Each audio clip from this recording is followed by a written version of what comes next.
இதுக்கு 5 நாளா திருச்செந்தூர் வந்தால் சீமானை வெட்டுவேன்னு சொன்னாங்க. திருச்செந்தூர் போகாமல் விட்டாரா? திமுக, அண்ணா திமுக, காங்கிரஸ், பிஜேபி இவங்களே மிரட்டி பார்த்துட்டாங்க.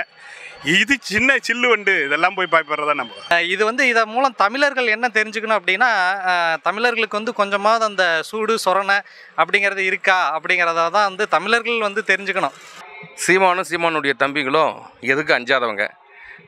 பூனையை பார்த்து துரத்தலாம், எலியை பார்த்து துரத்தலாம், இது புலி.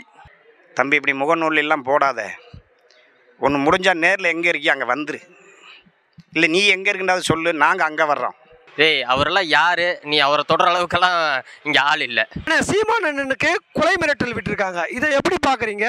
இந்த மிரட்டலுக்கு சீமான் தம்பிகளோ பயப்படுவாங்க, பின்வடிவாங்க அப்படின்னு நீங்கள் நினைக்கிறீங்களா? இல்லை, இந்த மாதிரி இந்த மாதிரி தகவல் வந்துச்சு இன்டர்நெட்டில். அதை உடனே பார்த்துட்டு நம்ம உறவுகள்கிட்ட சொன்னேன்.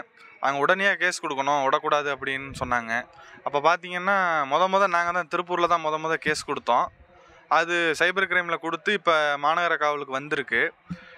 அவங்ககிட்ட இது குறித்து பேசினதுக்கு ஆமாம் நீ கேஸ் கொடு, என்ன வேணால் பண்ணி நான் பார்த்துக்கிறேன் அப்படிங்கிற மாதிரிலாம் பேசினேன். அப்படி நான் கேட்டோம், ஏன் இந்த மாதிரி அண்ணனுக்கு கொலை மிரட்டல் விடுற அப்படின்னு கேட்டதுக்கு, நான் உங்கள் தெலுங்கர்கள்லாம் வந்தேரின்னு சொல்கிறாரு அப்படின்னு அவன் சொன்னான்.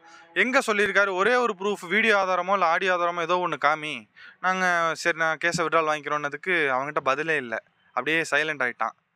இப்போ கேஸ் கொடுத்துருக்கோம், எல்லா மாவட்டத்துலேயும் கேஸ் கொடுத்துருக்கோம். இப்போ நம்ம உறவுகள்லாம் எல்லாருமே சப்போர்ட் பண்ணாங்க. இங்கே திருப்பூர்லேயும் கொடுத்துருக்கோம், நடவடிக்கை எடுக்கிறதா சொல்லியிருக்காங்க. கண்டிப்பாக அண்ணனெல்லாம் ஒன்றுமே பண்ண முடியாது, அது அவனுக்கு தெரியும். சும்மா 100 ரூபா 200 ரூபா கொடுத்து ஒரு சரக்கை போட்டு இந்த மாதிரி பேசுகிற கும்பலுக்கெல்லாம் நம்ம இவ்வளோ முக்கியத்துவம் கொடுக்க வேண்டியதில்லை. ஆனால் தொடர்ந்து இதே போல் நடந்துக்கிட்டு இருக்கிறதுக்கு ஒரு முடிவு கட்டியே ஆகணும். அதுக்கு ஒரு முன்னோட்டமாக இதை பண்ணியிருக்கோம். ஆனால் சீமான் அண்ணன் மீது கொலை மிரட்டல் விட்டுருக்காங்க. இது எப்படி நான் பார்க்குறீங்க? இந்த மிரட்டலுக்கெல்லாம் சீமான் தம்பிகளோ பயப்படுவான்னு நினைக்கிறீங்களா? சீமான் மேலே கொலை மிரட்டலுங்கிறது இது புதுசு இல்லையே. கட்சி ஆரம்பிச்சதுலேருந்தே கொலை மிரட்டல் வந்துக்கிட்டு தான் இருக்குது. அதுக்கெல்லாம் பயந்துருந்தால் இந்த களத்தில் நிற்க முடியாது இல்லையா? கொலை மிரட்டல் விடுறவனுக்கு ஒரு வெளிச்சம் தேவைப்படுது, அதை சீமானை வச்சு பயன்படுத்திக்கிறாங்க. இப்போ யாருமே யாரையும் சீன்றதில்லை. சீமானை பற்றி திட்டினாலோ, சீமானுக்கு கொலை மிரட்டல் விட்டாலோ, சீமானுங்கிற கட்சியை பேசினாலோ தனக்கு ஒரு வெளிச்சம் கிடைக்கும் அப்படிங்கிறது நோக்கம் தானே தவிர, கொலை மிரட்டல் விடுற அளவுக்கு ஒன்றும் பெரிய ஆள் இங்கே என்ன தமிழகத்தில் இல்லை. சீமானுக்கு இதுக்கெல்லாம் சீமான் 5 வாரம் நினைக்கிறீங்களா? இதெல்லாம் இதை விட பெரிய காமெடி வேறு எதுவுமே இருக்க முடியாது. இதுக்கு 5 நாளா திருச்செந்தூர் வந்தால் சீமானை வெட்டுவேன்னு சொன்னாங்க. திருச்செந்தூர் போகாமல் விட்டாரா? ஆனால் வெட்டணும்னு சொன்னவன் திருப்பதியில் தான் போய் வெட்ட முடிஞ்சதை ஒழிய திருச்செந்தூரில் வெட்ட முடியல. ஆனால் இப்போ சீமான் தம்பிகளுக்கு பின்வாங்குவாங்கன்னு நினைக்கிறீங்களா? ஏங்க அண்ணன் மாதிரி தாங்க தம்பிங்க இருப்பானுங்க. தம்பி அண்ணன் எந்த அளவுக்கு வலிமையாக வீரமாக தெளிவாக துணிவாக இருக்கானோ, அதே வீரத்தோடையும் தெளிவோடையும் துணிவோடையும் தான் தம்பிங்க இருப்பாங்க.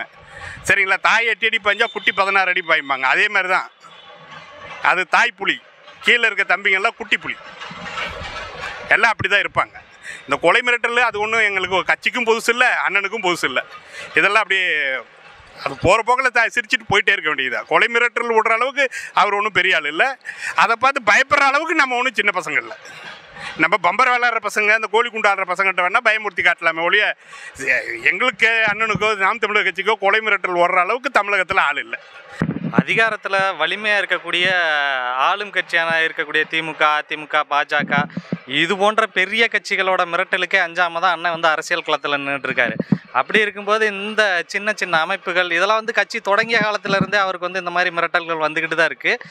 அப்போ வந்து அண்ணன் வந்து யாருமே துணை இல்லாத போதே அண்ணன் வந்து அதை பற்றி கவலையப்பட்டதில்லை. இப்போ வந்து லட்சக்கணக்கான தம்பிகள் வந்து அவருக்கு துணையாக இருக்கிறாங்க. அவ்வளோ சீக்கிரம் வந்து தமிழ்நாட்டில் அண்ணனை வந்து தம்பிகளை மீறி தான் தொட முடியும், அவ்வளோ சீக்கிரம் அவரை யாரும் தொற்ற முடியாது. இது வந்து இதன் மூலம் தமிழர்கள் என்ன தெரிஞ்சுக்கணும் அப்படின்னா, தமிழர்களுக்கு வந்து கொஞ்சமாவது அந்த சூடு சொரணை அப்படிங்கிறது இருக்கா அப்படிங்கிறத தான் வந்து தமிழர்கள் வந்து தெரிஞ்சுக்கணும். எவனோ எங்கேருந்தோ வந்தவன் எல்லாருமே இங்கே வந்து தமிழர்களுக்காக, தமிழ் நிலத்துக்காக அரசியல் பேசுகிறவங்கள வந்து கொலை பண்ணிடுவேன்னு மிரட்டுற அளவுக்கு நம்ம தமிழ்நாடு வந்து இருக்குது. அப்படிங்கிறப்ப வந்து இங்கே இருக்க தமிழர்களுக்கு வந்து இதை பார்த்தாவது அப்போ நம்ம யாரோட ஆட்சியின் கீழே வாழ்ந்துட்டுருக்கோம், இங்கே தமிழ்நாடு வந்து இப்போ அதிகாரத்தில் இருக்கவங்க யார், அப்போ நம்ம தமிழர்கள் இந்த நிலத்தில் வந்து என்ன ஒரு மாதிரியான அதிகாரம் நம்மக்கிட்ட இருக்குது அப்படிங்கிறத வந்து இங்கே இருக்கக்கூடிய தமிழர்கள் வந்து இதை பார்த்து உணரணும். அண்ணா அந்த தம்பி பேர் சந்தோஷம்னு நினைக்கிறேன். தேனி மாவட்டம் தான், நான் மதுரை மாவட்டம் தான், பக்கத்தில் உசிலம்பட்டி தான். அவன் நல்ல நேரமோ என்னமோ, நான் திருப்பூரில் இருக்கிறேன். நான் உசிலம்பட்டியில் இருந்திருந்தேனாக்க அவன் வீட்டுக்கு போயிருப்பேன். எங்கடா தம்பி இருக்கேன்னு கேட்டு வீட்டுக்கு போயிருப்பேன். நான் இங்கே இருக்கிறேன், திருப்பூரில் இருக்கிறேன். அதனால் அந்த தம்பிக்கு என்ன ஒரு சின்ன வருத்தத்தை தெரிவிச்சுக்கலாம். தம்பி இப்படி முகநூலெல்லாம் போடாத, ஒன்று முடிஞ்சால் நேரில் எங்கே இருக்கியோ அங்கே வந்துரு, இல்லை நீ எங்கே இருக்குன்றது சொல்லு, நாங்கள் அங்கே வர்றோம். அதனால் இது அந்த தம்பிக்கு தேவையில்லாத இது. அவனுக்கு இதுக்கு மேலே நீ அண்ணன் சொல்லியிருக்கிறாரு, சட்டப்படி நடவடிக்கை எடுக்க சொல்லியிருக்கு. வழக்கு தொடுத்துருக்கு. இந்த ஆளுகின்ற திமுக ஆட்சி என்ன நடவடிக்கை எடுக்குதுன்றதை பார்ப்போம். எங்களுக்கு வன்முறையில் ஈடுபட சொல்லி எங்கள் அண்ணன் எங்களுக்கு சொல்லிக் கொடுக்கல. எல்லாத்தையும் நல்ல விதத்தில் தான் அணுக சொல்லி கொடுத்துருக்குறாரு. அதனால் அந்த தம்பிக்கு சொல்லிக்கிறதுக்கு இதுதான். முதல்ல உறவுகள் அனைவருக்கும் மே 1 தொழிலாளர் தின நல்வாழ்த்துக்கள். பயமாக தாங்க இருக்குது, கட்டாயம் பயமாக இருக்குது. இந்த அளவுக்கு பயந்துட்டு அவங்க குலை மிரட்டல் விடுறாங்கன்னா அவங்க எவ்வளோ பயந்துருப்பாங்க. அண்ணனால் அவங்களுக்கு என்ன நடக்குன்னு நினச்சி பயமாக தான் இருக்குது. சீமானுடைய தம்பிகளும் எதுக்கு அஞ்சாதவங்க. பூனையை பார்த்து துரத்தலாம், எலியை பார்த்து துரத்தலாம்.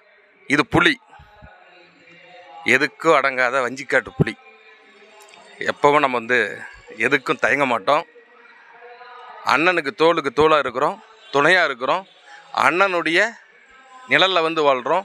அண்ணன் ஒரு விரல் காட்டினா அவங்க மிரட்டல் தான் கொடுத்துருக்காங்க. அது எப்படின்றத நாங்கள் ஒரு சின்ன ஒரு எடுத்துக்காட்டு ட்ரையல் கொடுத்துருவோம். அண்ணன் அதுக்கெல்லாம் வாய்ப்பு கொடுக்க மாட்டார்.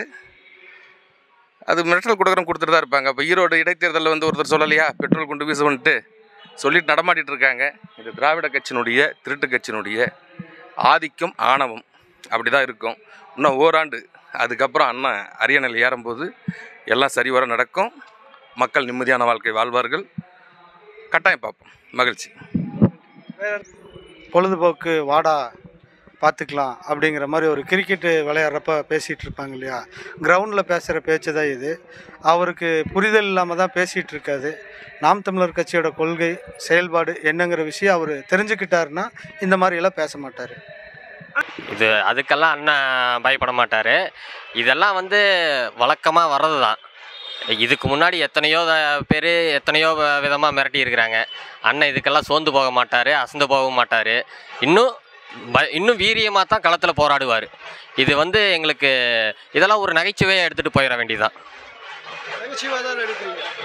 என்னங்க நீங்கள் நகைச்சுவையாக தான் எடுத்துக்கிறீங்க? ஆமாம், இதை நகைச்சுவையாக தான் எடுத்துக்கணும். அண்ணனெல்லாம் கொலை மிரட்டல் விடுறதுங்கிறத நகைச்சுவையாக தான் எடுத்துக்கணும். அவரெல்லாம் யார், நீ அவரை தொடர அளவுக்கெல்லாம் இங்கே ஆள் இல்லை. அதாவது நாம் தமிழர் கட்சிக்கு இது பின்னடைவு கிடையாது. இது திராவிட மணலுடைய முழுக்க நடக்கப்படுற ஒரு சதி. அதாவது தமிழ்நாட்டில் தெலுங்கு மொழி பேசக்கூடியவங்களோ இல்லை கன்னட மொழி பேசுங்களோ எல்லா பிற மொழி பேசக்கூடியவங்களோ நாம் தமிழர் கட்சியை சிறப்பாக ஆதரிக்கிறாங்க. இதை பொறுத்துக்க முடியாமல் திராவிட மாடல் அரசு தேவையில்லாமல் தூண்டுதல் விட்டு சில அமைப்புகளை வச்சு ஒரு கூட்டம் கூட வச்சுங்க. அது வெறும் 50 பேர் தான். அதில் வச்சு அவங்க சீமானை எதிர்க்கிற மாதிரி எதிர்த்து தமிழ்நாட்டுக்குள்ளே ஒரு சிறு பிரச்சனையை உருவாக்கி அவங்க வாக்கு வங்கி அதிகரிக்கணும், பிற மொழியாளர்கள் நாம் தமிழர் ஆதரிக்கக்கூடாது அப்படிங்கிறதுக்காக நடக்கப்படுற ஒரு சதியாக தான் நான் இதை நினைக்கிறேன். இதனால் பின்னாடி ஏதாவது ஏற்பாடு பண்ண? இல்லை, கண்டிப்பாக கிடையாது. இதில் தமிழர் மட்டும் நாம் தமிழர் கட்சி வாக்களிக்கல, பிற மொழி பேசக்கூடியவங்களும் நாம் தமிழ் கட்சி வாக்களிக்கிறாங்க. அதே மாதிரி அண்ணன் எல்லா மொழி பேசக்கூடியவங்களுக்கும் வேட்பாளரை அறிவிச்சிருக்காரு. பின்னாடியெல்லாம் நீங்கள் எடுத்து பார்த்தீங்கன்னா தெரியும் யாரெல்லாம் கொடுத்துருக்காங்க அப்படின்னு. அதனால் இதனால் பின்னடைவுலாம் கிடையாது. இங்கே நாங்கள்லாம் ஒற்றுமையாக தான் இருக்கோம். வாய்ப்பு இல்லைங்க, அதுக்கு கண்டிப்பாக வாய்ப்பு இல்லை. ஏன்னா நாங்கள் எப்படி வளர்ந்து வந்துட்டுருக்கிறோம்னு எல்லாத்துக்குமே தெரியும், தமிழ்நாட்டு மக்களுக்கும் தெரியும். அதுக்கு பயப்படுற ஆளுகளும் நாங்கள் இல்லை. பெரிய புலி கூட்டம், அது தெரிஞ்சுக்கலாங்க. இந்த தெலுங்கர்களே இதே வேலை தான் செஞ்சிட்ருக்காங்க. இவ்வளோ நாளாக நாட்டை ஆண்டுட்டுருக்குறாங்க. இப்போது ஒடுக்குறாங்க. அதை எதிர்த்து எங்கள் நாடு எங்களுக்கேன்னுங்காட்டி அவங்களுக்கு கோபம் வருது. கூடிய விரைவில் அதுக்கெல்லாம் ஒரு முடிவு கட்டுங்க. அதுக்கு பயப்படுற ஆள் இல்லை. கட்சிக்கு பின்னடைவே எப்பவுமே கிடையாதுங்க, வளர்ச்சி தான். பாருங்கள் 2026 பாருங்கள், புதிய அரசியல் வரலாறு படைப்போம்ங்க, கண்டிப்பாக படைப்போம். அண்ணன் சீமானுக்கு கொலை மிரட்டல் விடுப்பது என்பது இது முதல் முறை அல்ல, பல்வேறு முறையில் விடுக்கப்பட்டது. கொலை முயற்சியில் கூட பல முறை நடந்திருக்கலாம். ஆனால் அதற்கு இது அஞ்சுபவர் அல்ல. இங்கே மற்ற மொழி பேசுபவர்கள் வாழக்கூடாது என்று அவர் சொல்லவில்லை. இங்கு அனைவரும் வாழலாம், நாங்களே ஆள்வோம் என்று தான் சொல்கிறார். மற்றபடிக்கு அவர்களை ஒடுக்குவதோ அல்லது அழித்தொழிப்பதோ எங்களுடைய எண்ணம் அல்ல. அவர்களை வாழ வைப்பது தான் எங்களுடைய எண்ணம். அந்த எண்ணத்தில் தான் அண்ணனும் போராடி கொண்டிருக்கிறார். இன்னும் பல்வேறு நிகழ்ச்சிகளிலும் பல்வேறு பொறுப்புகளிலும் வேற்று மதத்தினரையும் வேற்று மொழியினரையும் அவர் முன்னிலைப்படுத்தி கொண்டு தான் இருக்கிறார். அந்த வகையிலே அவர் திராவிட மாடல் அரசினுடைய தூண்டுதலின் பேரில் சில பல குழுக்கள் வைத்து 2-3 பேர் இருக்கிற ஒரு குழுவை வச்சு இது போன்ற மிரட்டல்கள் விடுக்கிறார்கள். இதை காவல்துறை பார்த்து கொண்டு தான் இருக்கிறது. எந்த ஒரு நடவடிக்கையும் எடுக்காமல் காவல்துறை அமைதியாகத்தான் இருக்குது. பொறுத்திருந்து பார்ப்போம், பொங்கி எழுவோம்.